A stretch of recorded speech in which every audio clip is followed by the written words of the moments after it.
little better. I'm trying a little different angle. Okay, okay, okay. All right. Good morning. Good morning. How are you today? Good morning. Good morning. Yes. Okay, I got to come up a little bit.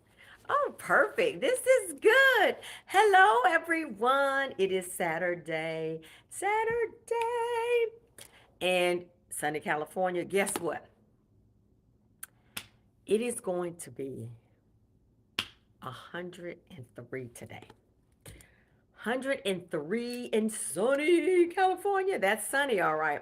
It's going to be 103. So, y'all already know where I'm going to be, what I'm going to be doing, resting my laurels inside with the AC. But today, I would love to talk to you about how to balance, spending versus saving. How do we do that? How do we do that? How do we balance spending versus saving? Okay? And that's just really important. How do we balance spending versus saving? So, I love to talk about what I see day to day. And I see as a people that we love to spend. We love to spend. I see people go into the gas station and they put $20 at the pump and then they go in and spend $15 on chips and dips and sodas and those Red Bulls. And it's only $20 in the tank. So pay at the pump, don't go inside. You'll be tempted.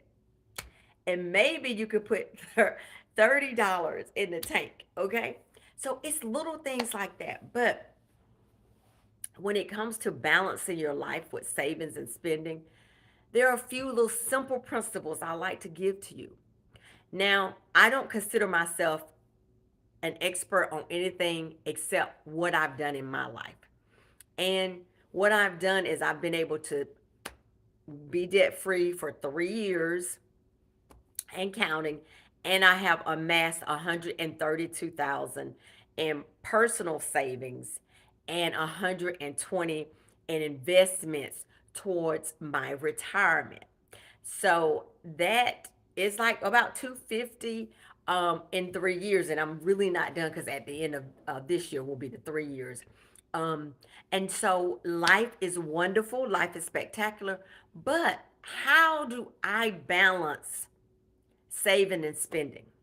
Now, when I became debt free, I had a mindset that I didn't want to spend no money. It just felt so good to not have any credit card debt, not having a school loan debt, not have a car note. I was like, oh my goodness, no credit cards, no car note, no extended vacations that I was paying on. I was just like done. And anything I had borrowed, I had paid back. It was just wonderful. And I'm talking about the creditors, not people. And I was just excited. I was so excited. I was in a stupor. You know what a stupor is? You just looking around like, what to do now? What to do now? We were just coming out of COVID. I was just able to express myself, just getting excited to be out of debt. And that was April 16th of 2021. I was able to pay off that 124K of debt, 30,000 in mortgage debt and 94 in consumer debt. And so you just looking around like your whole life has been managing money for 16 months, managing money. And then all of a sudden you're like, what to do? So now I'm sitting there and I'm thinking, I don't know how to move from this because I was in such a vicious cycle of, paying off debt. So that means I wasn't spending because I was on the $25 a week allowance. So I wasn't spending any money. I became numb. Like I was like, I don't know what to do. So I had to set a new routine for myself. So I immediately went um on a trip. I went to to Mexico. I remember that was the 19th of April. That was like my celebratory. Didn't even spend any money because it was one of those free things that I had. And the young lady that was with me, I only charged her like $500. So for about 5 days, we were away, and so that paid for my flight and just some little incidental. So I really didn't spend any money myself. So I said all that to say my mindset now is save because I'm out of debt. And I became a minimalist during that 16 months of debt free, um, because I remember I was paying off things and then I was selling things out of the house. I was decluttering and I was liking this minimalistic lifestyle. So my physical home was minimalistic and then my mindset became minimalistic. And so now all I wanted to do was like, okay, if I was able to pay that much off, let me see how much I can save. And I just started saving everything I could get, just saving. But the next thing I did was I went back to my retirement fund, and I stopped when I started doing the debt free. I stopped paying the 19,500, and I went to just 6%, just because they matched that five, and I went over just a little bit for those 16 months. So I first thing I did was I turned that lever back on. After about 4 months, I saved up about, I think it was like about 12,000. I remember I wasn't making the money like I make now, so I saved about 12,000, excuse me, in 4 months. And then I think July, because it was April, I stopped. July, I turned that lever back on at my job, and I went to the max that I could make at the time. And I think it was like 20, 24, 26, something like that. And so that's what I was able to do. And remember, you're over 50, so I could play catch up.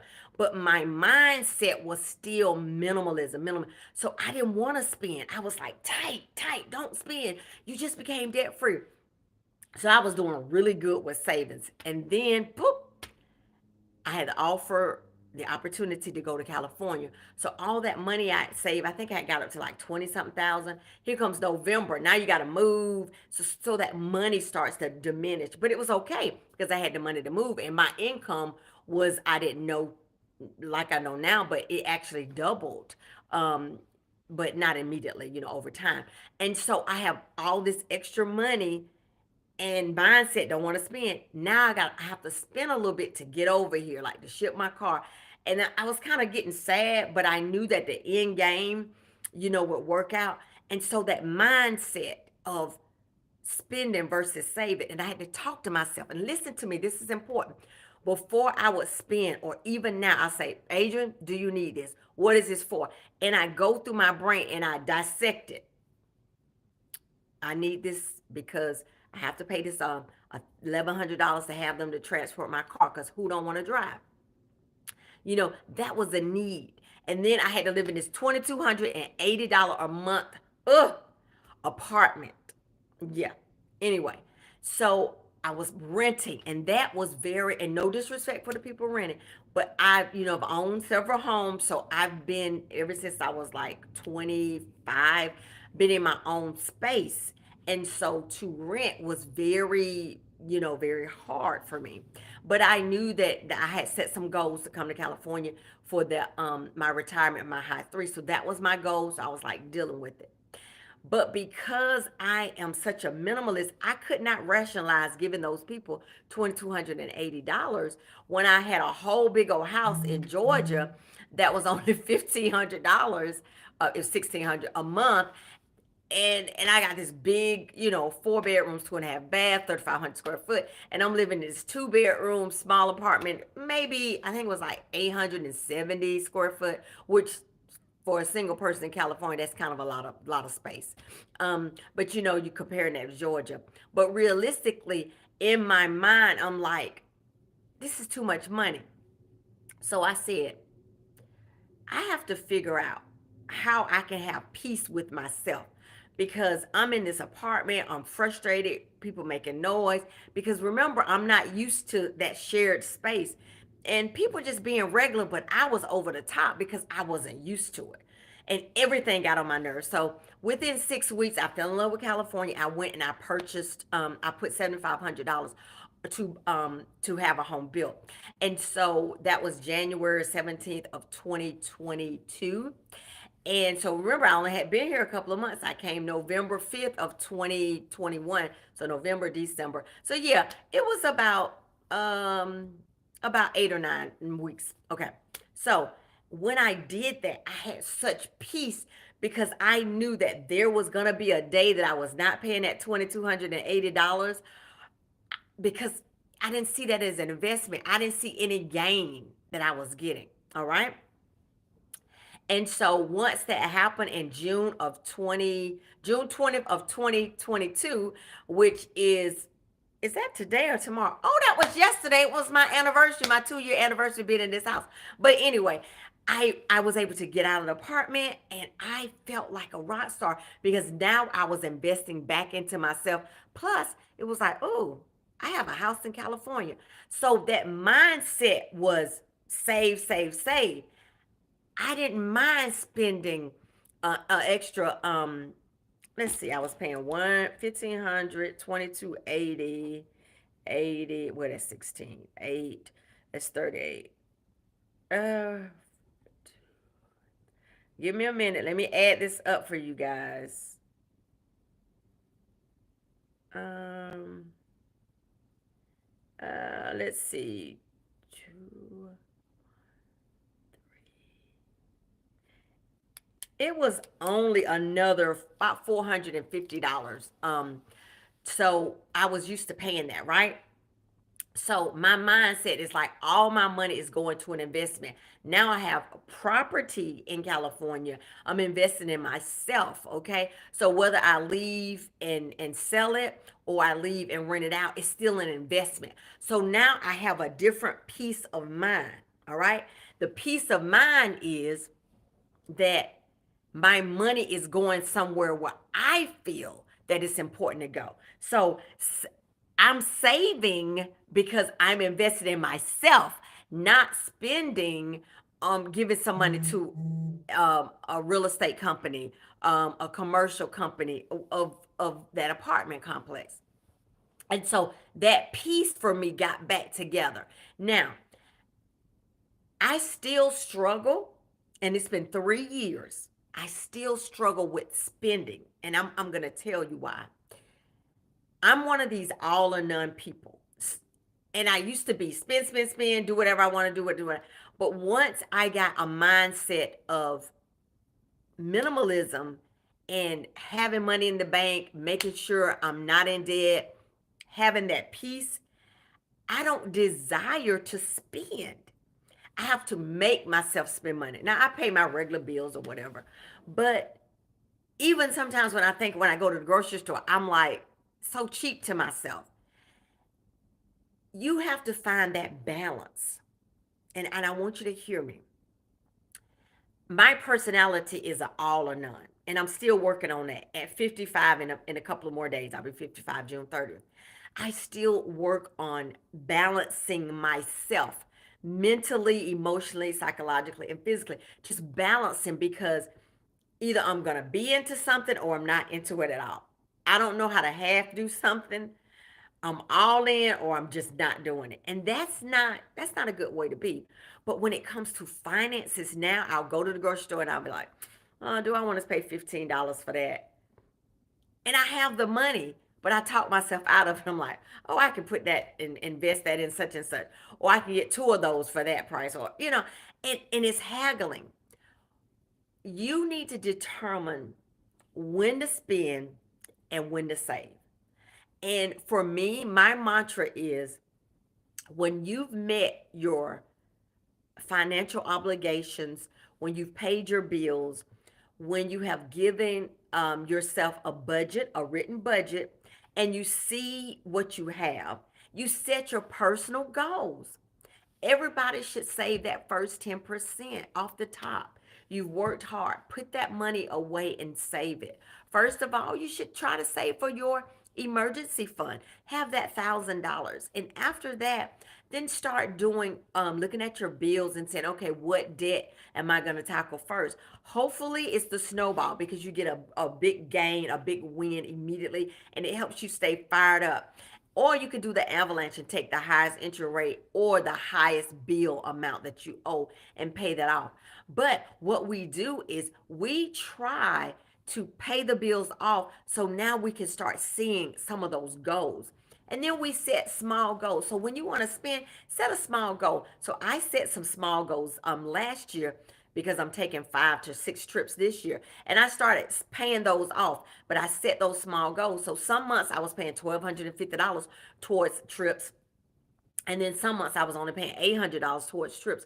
But remember, there's no debt. The only thing I have is my house note. So all that extra money that I was putting in savings, and I just wasn't putting $3,500 a month in savings. I was like, okay, 3,500 minus this 1,250. That's what's going into savings and investments for this month. Okay. So you get yourself on a trajectory of saying, I have my $1,000 emergency fund, and then I have these small little savings. Now, there's a financial institution called Sofi. They call it little vaults where you put money aside. So if I want to put $10 over here, $15 over here for different little things, you can see it and you name it. It is so cute. It's so adorable. So now, because I'm a savings junkie, I already got 6 months of emergency fund, but I went over there and saved. I called it emergency fund overflow. Yes, emergency fund overflow. So right now I think I have about $450. I don't even need that money. I just want to see $1,000 get in there, right? So opening that SoFi, this guy on my job, he told me about it. And so when I opened it, I'll get $300 if I stay in it. I think I have to invest 5,000 in the first 25 days. So I did a direct deposit. So I just put 1,500 over there. I just took it right on back out and put it into my account where I pay my bills. And then in 2 weeks I'll do that again, and then I'll have that it was 25, excuse me, 25. Then I have the 1,000. But that $300, guess what I'm gonna do? I'm gonna add it to that 400, and I'm gonna be closer to the $1,000. Now I don't need that because I've saved 130,000 in the last 2.5 years. But I just want to be able to say, oh, I got $1,000 emergency extra over fund over there, because I'm addicted to saving. Okay. People, I used to be addicted to spending, now I'm addicted to saving. Let me tell you, the other day I had $7. I was so shocked. Guess where that $7 came from? When I came back from Aruba a couple of weeks ago, that seven, I was like, where's $7 from?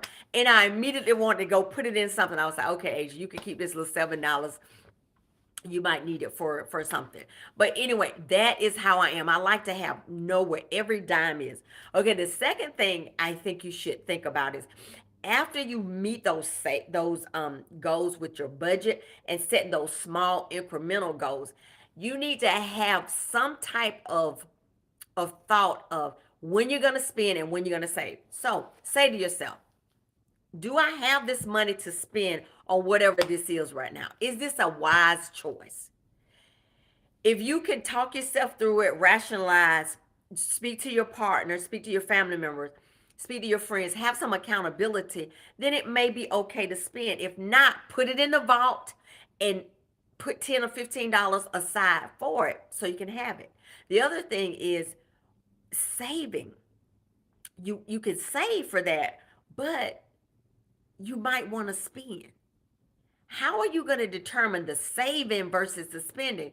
Like I said, you have to have your own sense of internal clock. If I don't have a peace about it, I go ahead and leave it.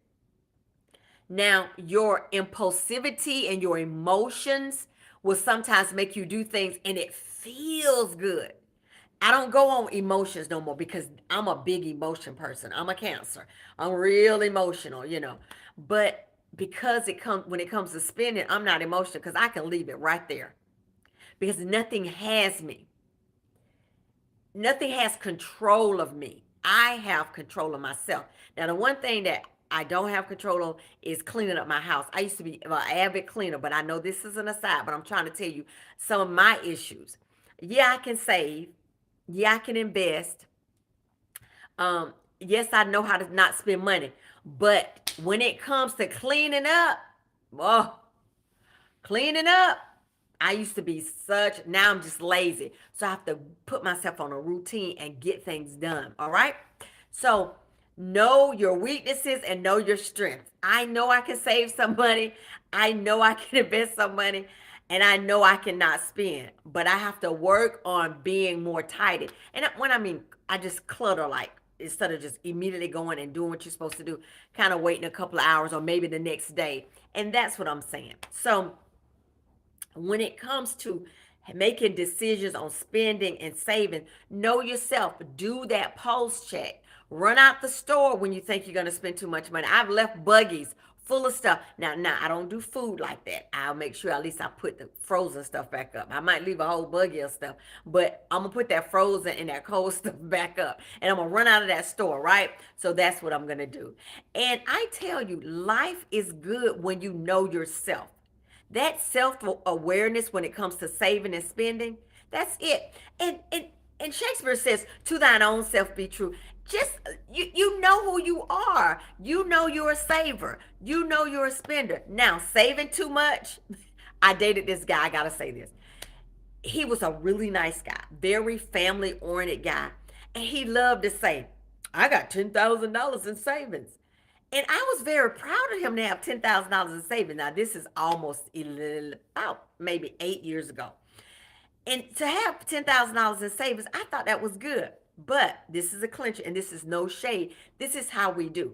We have 10,000 in savings, but he had three cars, and all three of them needed something done. The truck needed a muffler. The car he had needed some electrical work. It was on some kind of recall, some electrical work. And then he had another vehicle that needed like an alternator or start or something. Some simple things, but he was so busy brain. So I said to myself, how can I say to him, um, can you take a little bit of that money and fix at least one of these, vehicles? So he was very good with his money now. He paid his bills and he had his savings and he did his investments and all. But he just couldn't see. And I was like, okay, I don't want to be this alpha female that's trying to tell somebody what to do. So I said to him, I said, have you considered, that's always a nice way. Have you considered have you ever thought about taking a little bit of your money from the savings that you have, the $10,000, and maybe work on one or two of your cars, maybe your truck, because you really love driving your truck, and it makes you need a muffler or something like that. Maybe just checking the prices. And he was like, oh, I don't know. I like to see my money in the bank. And I said, okay. So I let it go. I didn't push it. So you got, as an alpha female, you got to know when to hold them, know when to fold them. So I didn't say anything. Do you know about 3 weeks later, he said, I made an appointment. Will you pick me up? I got to drop off my truck. So he dropped his truck off. I was so glad he got that truck fixed because that muffler, he would leave my house and my neighbors would be like, oh my God, that noise. And so he what he did was he went ahead and got that truck fixed, and I was so grateful. The next thing he did was he took the car that needed the electrical stuff done. He went and took that stuff, took that car back, and they did fix those electrical things. Now, um, even though it was under warranty because of the recall, he still had to pay some money for some other things that needed to be done. So that was number two. And then the third thing was the other vehicle he had. So I'm gonna tell you how much money of that 10,000 he spent about six. Okay, but he had vehicles that were running. I don't know why we need three vehicles when it's one person. Okay, but that was his life, and but imagine having the money and not spending the money. That was the whole point of this um, dialogue. To have $10,000 and to have vehicles that are not working appropriately, especially living in Atlanta when you have to go so far to go from A to B. I think he was living in Fayetteville and he worked like somewhere in Roswell. So that was a good little ride. So I said all that to say you can have the money, you can still be too tight. So make sure that you make your money make sense. Keep it in the bank and you have bills and debt, that might not be so wise. All right. Be grateful you have the money to do what you need to do to make these lifestyle changes. All right. So if you say that you're a spender, what are some safe ways? What are some safeguards that you're going to do? The first thing you do is, like I said, you set that budget. You have that budget and you know what's coming in, what's going out. And that budget would say, you don't have any money to do that.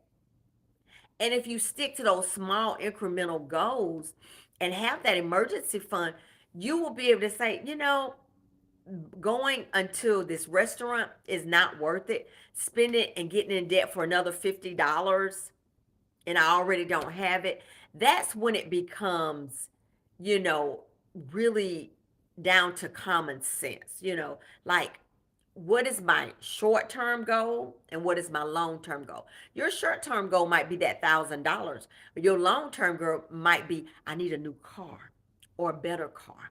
Your long term goal could be, we need to move into a bigger house. Our family, we've outgrown this house.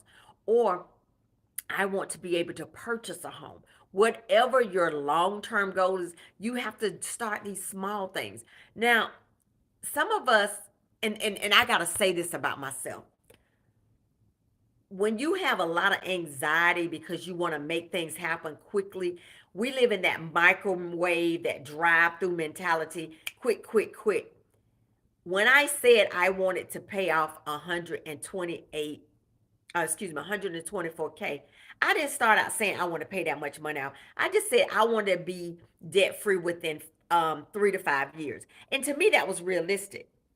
Then COVID came and I didn't have anything else to do. So I paid off 124K in 16 months. What else are you going to do? I picked up a part time job. I worked overtime. I decluttered. I sold things out of my house. I put myself on a $25 a week budget. I even allowed a physical therapist to come move in for 3 months. And I made that $800 a month for 3 months. No, it was 4 months. $3,200. Like I was doing whatever I needed to do to get that down. And so I said all that to say, you have to come up with a plan that works for you. And then you work that plan. That means you go back to that budget. You go back to those goals weekly, every 2 weeks. The Wednesday before your pay period, which is a Friday, have a weekly goal of looking at your finances and talking to yourself. Does this work out? Because when you write a budget, it really takes about 3 to 6 months for that budget to gel. Because in your mind, first of all, you forgot a couple little things like those things that you pay quarterly or annually, and you haven't done the sinking funds for those things. And then you get in that battle rhythm and you give yourself an allowance with what you spend and the allowance of what is savings, like what is going into savings. And so once you see that my $25 a week allowance, y'all can laugh if you want to, but 3 years later, I'm 135 K in savings, 120 in my 401 investments in 3 years. So that $25, that discipline, that was the precursor of me living this fabulous life of traveling and doing what I want to do because of the mentality that I have, that I changed. I went from a spender to a saver. Okay? So that mentality can change, especially when you start seeing the benefits of the savings. I'm telling you, if you just get $1,000 save, you'll feel like you are a millionaire. Especially when you barely can save from paycheck to paycheck or living from paycheck to pay. You just want to have one reward, one thing to show you that I can do this. Saying to your friends, I'm not going to be able to go with y'all to X place. I'm going to be able to put that $20 towards something else. And you say, oh, that's just $20. $20 here. $5 on the latte every day at work. That's $25 a week. I told y'all, those lattes can save you a lot of interest on that credit card that you keep swiping. It'd be different if you was paying cash for the latte, but you put it on a credit card. Come on, $5. That's when you know danger. Watch yourself. Danger. You are spending too much money and now you're charging.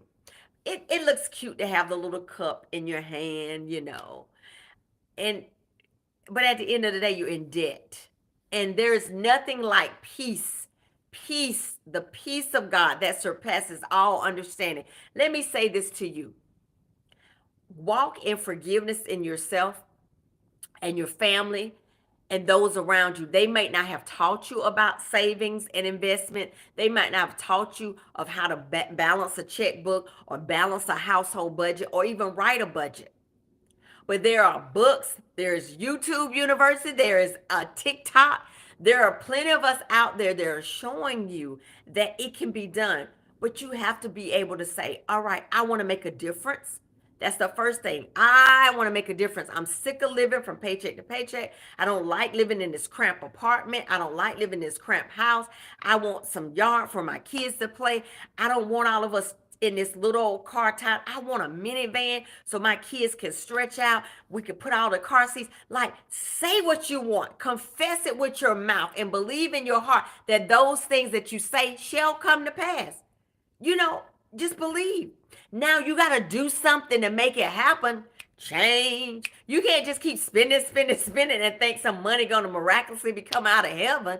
All right, there's manna ain't coming out like that. Okay, there's different ways to be blessed, but we have to use some common sense. So if we want some change, let's make some changes. Start not going to the latte and not, that $5, that's $25 a week, that's $100 a month. Bam. In 12 months, what you have, $1,200. Just one little simple thing. There's your emergency fund. And then you say, oh, let me go in this garage. Let me clean out this garage. All them bikes, your kids are 16 years old and you still got the scooters and the, the big wheels and all that foolishness, the Tonka trucks. Get rid of that stuff. Bless somebody with it, donate it, sell it, get rid of it, and declutter. So you can put your car in the garage. You see people with 15 cars on the outside because the garage is too full. All right. Or go to that storage being that you're spending a lot of money.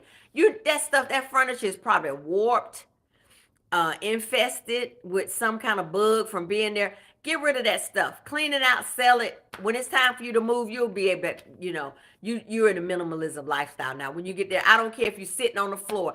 That'll be something you own and it'll be paid for. And then you get one thing at a time. But your mindset, it has to change if you want to live this abundant life. And then the other thing is spending is there's a time for spending and there's time for saving.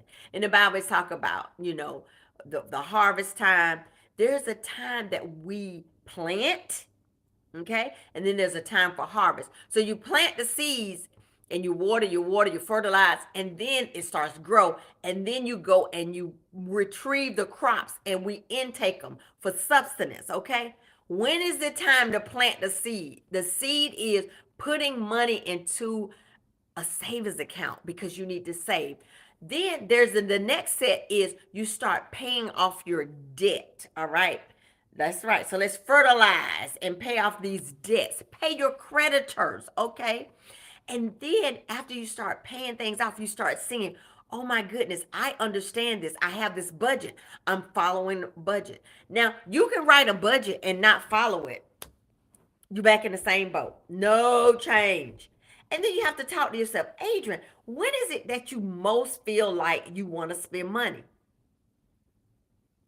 When I was a spender, if I was going to buy some shoes and I liked the shoes was just like my thing. If they had them in red, green, and purple, I was going to get all three pairs. And I justified it. Like, oh, they on sale. Instead of buying one, I would buy three and say, oh, well, this is the price one would have been.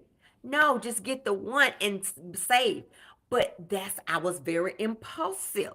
So I had to talk to myself. You have one pair of feet. You can only wear one pair of shoes at a time. So you need you some fancy going out shoes. You need you some tennis shoes. You need some everyday shoes.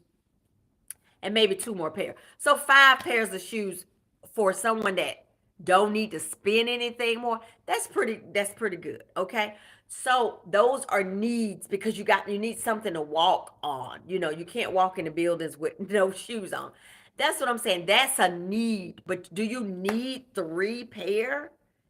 like three pair, and you have your basic, your blacks, your browns, your blue, your tennis shoes. You got your basic stuff. You got a wedge, you got a flat, you might have a high heel. You have some basic stuff, and then you go. But for me, I would just be like, I would be in there like shaking for real. Now I'm not exaggerating. I'm trying to be honest with you. I have been consumer debt free for 3 years, but I'm telling you how it used to be. And that stronghold of spending, oh, it just felt so exhilarating. I guess it feels like a runner's high. I guess it feels like someone that takes drug and get the feeling, a smoker, a drinker. You know, everybody has their way of getting that feel good. And mine was them shoes. A sale, a sale, a sale. And then when I put the shoe on, I would look at it and be like, woo! I mean, it was like a jolt in my body. Like people that take shots of coffee and those whatever y'all drink, those coffees that you get. But it gives you that jolt and it's, oh yeah, I had my coffee. I can do something. So figure out what your issue is. So I just had to stop going by the store. You know how you say, I'm going to browse and go by the store. If you know it's a sale and you browsing, you're going to come out there with something. So why tempt yourself? Don't even go to the store. So that's what I had to do. I had slowly stopped. Now you guys don't even go in the store. We just go on the internet and be like, shopping cart, put in the cart, put in the cart, and then we just hit the button because our credit card is already there. And in 5 minutes, we done spent $1,000, and we're like, "How did that happen?" As Urkel would say, "Did I do that?" Yes, you did. So you have to figure out your internal impulses and your external impulses. And the other impulse we have is worried about what somebody else have. Your neighbor might have 5 or 6 cars, but you don't know how they're paying for it. You don't know if their family gave them an inheritance. You don't know if they're debt free, they can buy whatever they want. And it's not your business. Stay in your lane. Your household can only afford this. And work towards getting you a part-time job, working overtime, finding you a side hustle, declutter, and do some things to change your life to be what you want it to be. And if you can't afford to buy new furniture, do some quick things. Change the room around, clean up the room real good. I mean, really clean it. Get all the clutter out of the way. Clean your baseboards, clean at the top, get all the cobwebs, just clean, clean, clean. And then um take a you can rent a carpet cleaner and clean your furniture. Like, you might have some stains, clean your furniture. And then treat yourself to maybe some throw pillows or a throw. Like this little thing right here is a little throw. Those things you can get them on sale for like $10. And they're like $40, but you can get them on sale. And then you change that room up with some throw pillows. Okay, and maybe a little accent rug, not a big accent rug, but a little, and then you feel like, oh, I've spent a little money. That room has changed. Or in your bedroom, you want to make some changes, but you can't afford a whole new bedroom set. Change out your comforter. If you can't do anything else, change out your comforter. Wait for the comforters to go on sale. Change out your comforter. Move your room around a little bit, okay? And change it around and make it feel different. You have to do these things to psych yourself up because you want a new house, but we can't buy one. But let's do some things to change it around. Some things in your guest bedroom, you can move over into your main bedroom and change up the scenery. You have to do things. Go in your garage. You probably got some things in there that'll change it up. And when you clean up and you sit back, and let me tell you what I did. I turned on my aromatherapy last night, my little the mist thing. Oh, it just made me feel so good. I just sat around. Now that's the section of the house that I did clean. I'm upstairs now. Maybe I'll do something today upstairs in my loft area. But what you do is you do things to make your own life good for your savings and spending that you're struggling with. Okay, you want to see a change, and if you are immediate gratification, that's why I was telling you, move some furniture around, declutter, clean up. You will see change. The best feeling in the world is to go into your garage and be able to go in it. Now I'm not a testament of that because my garage is cluttered, clutter, clutter, clutter. And I only been in this house 2 years, but it's clutter. It's full of junk. And it's things that I said, oh, maybe I need this. So now I'm going to either do a garage sale or just give some stuff away. But That's what you do. You have to make a decision, get rid of some things. So when you see this house not doing or being the way you want it to be, go in and do some things, some simple things. You want this fancy closet, remember? Well, you could go to the dollar store and get some of those bins that are $1.25 and start organizing it. Instead of setting it in like that, set it up high, and then you can see things like the store, those little things. The bins, make it your own. Make it fancy. Put your colors together. If you can't afford the fancy hangers, just make sure all your hangers are going in the right direction. Just do something. Make it feel good. Get in that closet, get on the phone and start talking to your girlfriend. And the next thing you know, that closet is clean. Now, I'm talking to myself because this is what I need to do. This is what I'm talking about, saving and spending. Go in that closet and see some things that you can wear that you haven't been wearing. And it's like you got something new. Some things in there aren't with tags on. And so instead of buying something, go revisit and repurpose some things that you have. The other thing is, and I'm going to say this, I'm going to let you guys go. When you want to buy new things, let's look at the old things we have. Some things just might need to be taken up. Some things might need a button, and you can start using that things again. So take the time to repair and get things together. Get it together. So in your course to budget your life and balance your life between saving and spending, you have to know who you are. You have to make some decisions. You already know you have a budget. You have a budget, but you don't follow it. You have set some small goals and you just keep falling off the wagon. But you know what? Get yourself back up, set some goals again, reset. I love to say on Friday, that's that procrastination. What's wrong with Monday, Tuesday, Wednesday, Thursday? And Saturday and Sunday. We can't just pick one day that we do everything. That is a mindset. All right. So get that mindset is I want to change my life. I do not want to be a spender all haphazardly. I want to be able to save. And so have a balance. Don't spend too much and save a lot if you're not able to save. And spend when you need to spend, but have wisdom with it. Project and have some short and long term goals. I want to say, have a fabulous, fabulous week. Today is Saturday.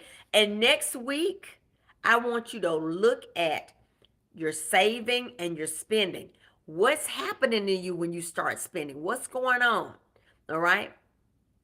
Who are you around? Who are you impressing? Why are you spending? And if you're a saver, why can't you spend some of this money? Okay. I'm going to go spend a little bit of money today because I need a little wallet like thing because mine broke. And I've had it forever. It was like $75. I got it for $15. I know 7 years ago, and I wore it just about every day. It's a little wristlet so you can keep your phone and your credit cards and maybe a little couple of dollars in there. And so, yeah, I have like stuff all over my purse now. I just need that. And stop being cheap. And I've been looking. So I'm going to spend some money today. I want you to save some money today. I want you to come up with some ideas on how to save and invest into your financial future. I love you guys. Have a wonderful day. Wonderful day. You guys are fabulous and you can do it. Forgive yourself. Forgive yourself and make a budget and stick to it. Have a wonderful day.